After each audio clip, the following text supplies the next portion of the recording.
ကျွန်တော်တို့ဝစ်ဆင်ထားတဲ့ရွှေတွေဟာကဘာမြေကြီးကဖန်တီးခဲ့တာမဟုတ်ဘူးဆိုရင်တင်ယုံကြည်နိုင်ပါသလားအခုကျွန်တော်တွက်ချက်ပြမယ့်အချက်လက်တွေကရွှေရဲ့မူလဇစ်မြစ်ကိုအဖြေပေးပါလိမ့်မယ်လွန်ခဲ့တဲ့နှစ်ပေါင်းကုတွေကုတာကစကြဝဠာထဲမှာ neutron gel neutron stars နှစ်ခုအချင်းချင်းတိုက်မိရကနေအလွန်ပြင်းထန်တဲ့ပောက်ကွဲမှုကြီးဖြစ်ခဲ့ပါတယ်အဲ့ဒီပောက်ကွဲမှုရဲ့အပူရှိန်နဲ့ဖိအားကနေပဲရွှေ gold နဲ့ platinum platinum လိုအဖိုးတန်တက်စင်တွေစတင်ဖြစ်တည်လာခဲ့တာပါ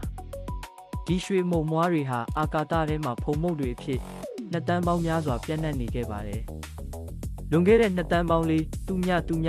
ကျော်ကဘာဦးကာလမှာအဲ့ဒီရွှေတွေပါတဲ့ဥက္ကခဲတွေဟာကဘာမြေပေါ်ကိုမိုးရွာသလိုကျရောက်လာခဲ့တာပါကဘာဦးချော်ရည်တွေပူပြင်းနေတော့မှရွှေတွေဟာလေးလံတဲ့အတွက်ကဘာဗဟိုစီကိုနှိမ့်ဝင်သွားခဲ့ပါတယ်ကျွန်တော်တို့လက်လန်းမမီတဲ့နေရာအထိပေါ့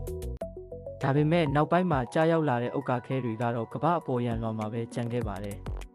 ဒါကြောင့်ပဲကျွန်တော်တို့ဟာရွှေကိုမြေအောက်မှာတူးဖော်လို့ရနေတာပါNASA ရဲ့ Swift Telescope ကနေကျယ်တွေတိုက်မိရာကနေရွှေတွေထွက်လာတာကိုအတည်ပြုနိုင်ခဲ့တာပါဒါဟာစကြဝဠာကပေးတဲ့လက်ဆောင်ပါပဲတင်းလက်မှာဝတ်ထားတဲ့ရွှေဟာတစ်ချိန်ကကျယ်တွေရဲ့အစိပ်ပိုင်းဖြစ်ခဲ့တာပါဒီလိုအမခန့်အကြောင်းအရာတွေကိုကျွန်တော်နဲ့အတူဆက်လက်လေ့လာဖို့ follow လုပ်ထားဦးနော်